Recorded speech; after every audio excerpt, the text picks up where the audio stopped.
एक गांव में शेखर नाम का एक मेहनती किसान अपनी बूढ़ी माँ शांति के साथ रहा करता था। वह दिन भर अपने खेत पर मेहनत और लगन से काम किया करता था। एक दिन वह अपने खेत से घर आता है और उसकी माँ उसे कहती है, क्या बात है बेटा, आजकल तू खेत से बहुत देर से आता है। बेटा, खेती पर काम तो सही चल रहा है ना, कोई परेशानी तो नहीं है? हाँ माँ, इस बार तो खेती पिछले बार से भी ज़्यादा हुई है। बस थोड़ा खेत पर ज़्यादा काम रहता है, इसलिए देर हो जाती है। ठीक है बेटा, तू बैठ, मैं तेरे लिए खाना लगा देती हूँ। और शांति शेखर के लिए खाना लगा देती है।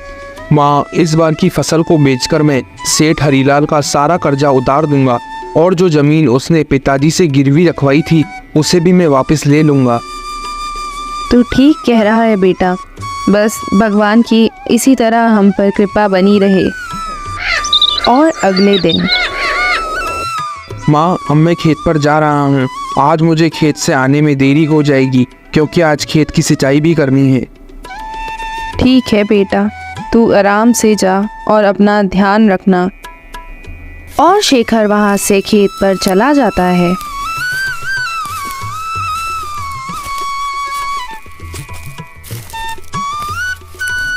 चलो भाई, आज मुझे खेत पर बहुत ज़्यादा काम है। और ऐसा कहकर वह अपने खेत पे काम करने लग जाता है और कुछ इसी तरह पूरा दिन बीत जाता है। चलो भाई, अब बहुत देर हो गई है, माँ भी मेरा घर पर इंतजार कर रही हो।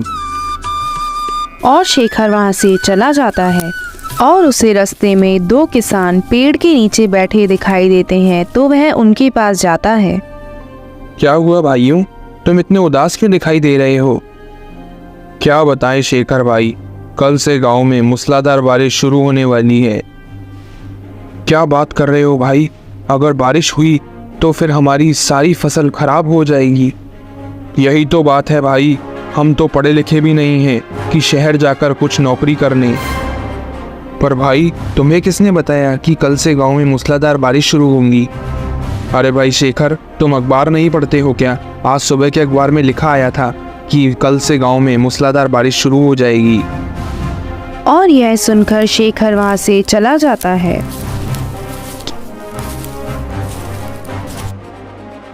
क्या हुआ शेखर, तू बड़ा ही परेशान लग रहा है। तेरी तबीयत तो सही है ना? हाँ माँ, अगर परेशान नहीं हूँ तो क्या हूँ। आज मुझे कुछ किसान भाई मिले थे, उन्होंने मुझे बताया कि कल से गांव में मूसलाधार बारिश शुरू होगी, जिससे हम लोगों की सारी फसलें बर्बाद हो जाएंगी। बेटा, तू ज़्यादा सोच मत, जो होगा अच्छे के लिए ही होगा। बस तू भगवान पर भरोसा रख।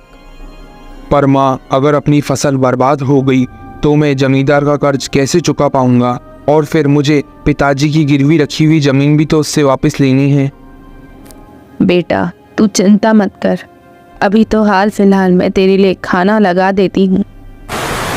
और अगले दिन गांव में मूसलाधार बारिश शुरू हो जाती है।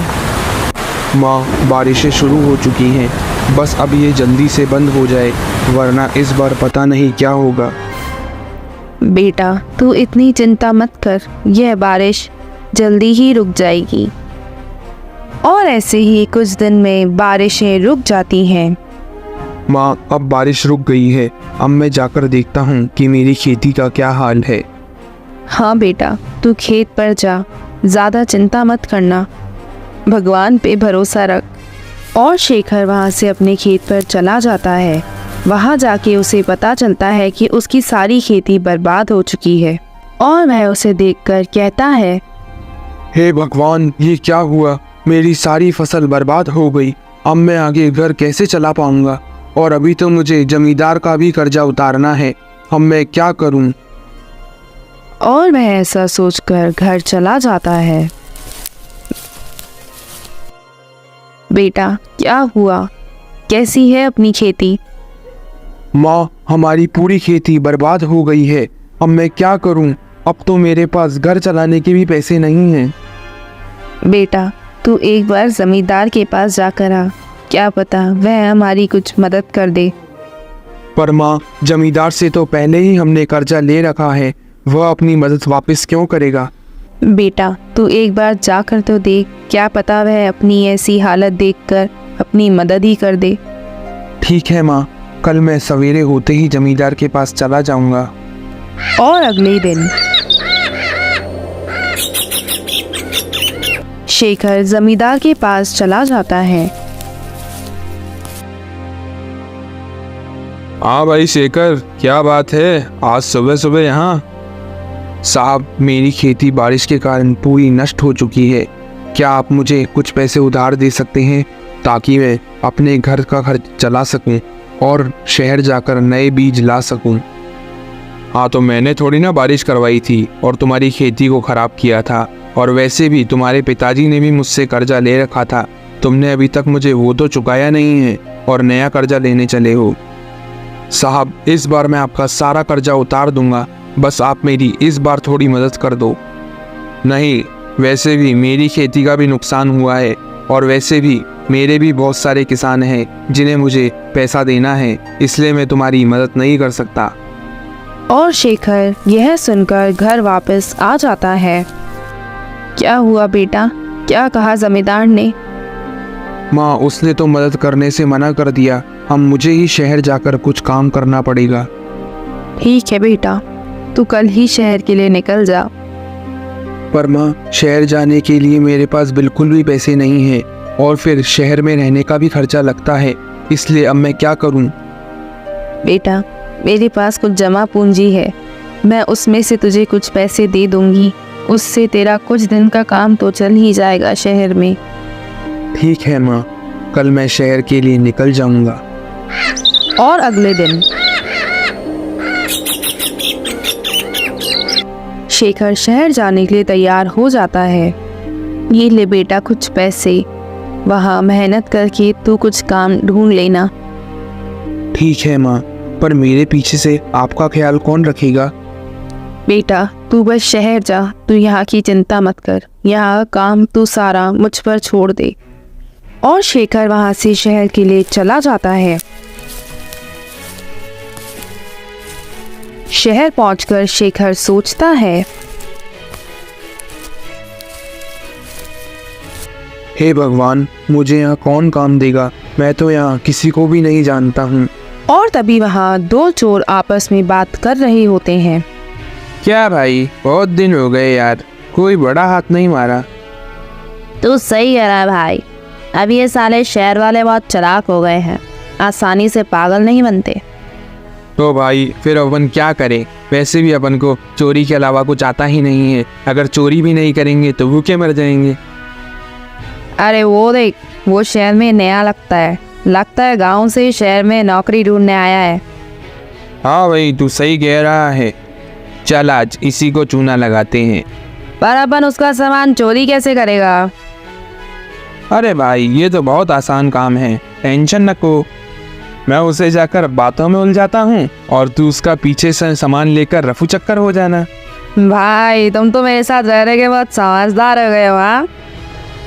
और वह शेखर के पास चला जाता है। और भाई रोहित, क्या हाल है? बड़े दिन बाद दिखाई दिए भाई। भाई साहब, मैं तो आज शहर में पहली बार आया हूँ। आपको लगता है कुछ गलतफहमी हुई है। मेरा नाम रोहित नहीं, शेखर है। अरे भाई रोहित, क्यों बनता है? माना तूने मुझसे उधार ले रखा है, पर भाई मैं तुझसे कोई उधार थोड़ी ना मांगने आया हूँ। मैं तो यूं ही तेरा हालचाल पूछने आया हूँ। और कैसा है बता? भाई साहब, मेरे हाल तो बड़े ही बुरे हैं। क्या आप मुझे कुछ शहर में काम दिलवा सकते हैं? तभी छोटू चोर शेखर के पीछे से उसका सामान ले जाता है। अरे भाई, मुझे माफ़ कर देना। तुम रोहित नहीं, तुम तो कोई और हो। मुझसे गलती हो गई, मुझे माफ़ कर देना। और ऐसा कहकर वह चोर वहां से चला जाता है। अरे भाई, ये शहर के लोग कैसे हैं? पहले खुद ही आके बात करते हैं और फिर खुद ही नकार देते हैं। और शेखर को वहां जमीन पर गिरा हुआ एक आदमी दिखता है। हे भगवान, इन भाई साहब को क्या हुआ? चलो मैं इनकी मदद कर देता हूँ। और शेखर उस आदमी को अपने साथ हॉस्पिटल ले जाता है। डॉक्टर साहब, यह आदमी मुझे जमीन पर बेहोश मिला था। इसको क्या हुआ, देखकर बताइए ना। ठीक है, मैं इन्हें एडमिट कर लेता हूँ। तुम जाओ जब ये सही हो जाएंगे तो मैं तुम्हें बुला लूँगा। और शेखर वहाँ से चला जाता है। हे भगवान, मैं तो पहले से ही परेशानी में था। मेरा पूरा सामान चोरी हो चुका है और यह दूसरी परेशानी और आ गई। और अगले दिन डॉक्टर शेखर को बुला लेते हैं और शेखर हॉस्पिटल आ जाता है। शेखर, कल तुमने जिनकी मदद की थी वह इस शहर के सबसे बड़े आदमी हैं। चौधरी साहब, यही वह आदमी है जिसने कल आपकी मदद की थी और इसी ने कल आपको हॉस्पिटल में एडमिट कराया था। धन्यवाद बेटा। तुम क्या काम करते हो? शहर में नए दिखाई देते हो। हाँ साहब, मैं शहर में कल ही आया हूँ। मेरी सारी खेती गांव में बर्बाद हो गई है, इसलिए मैं यहाँ काम ढूंढने आया हूँ। कोई बात नहीं बेटा, तुम क्या काम कर सकते हो? साहब, मुझे तो खेती बाड़ी के अलावा कुछ भी नहीं आता है। कोई बात नहीं बेटा, तू जॉब की चिंता मत कर। मेरे पास तेरे लिए एक बढ़िया काम है। मेरी एग्रीकल्चरल इंडस्ट्री में तेरे लिए बहुत बड़ा काम मिल जाएगा। और शेखर यह सुनकर बहुत खुश हो जाता है।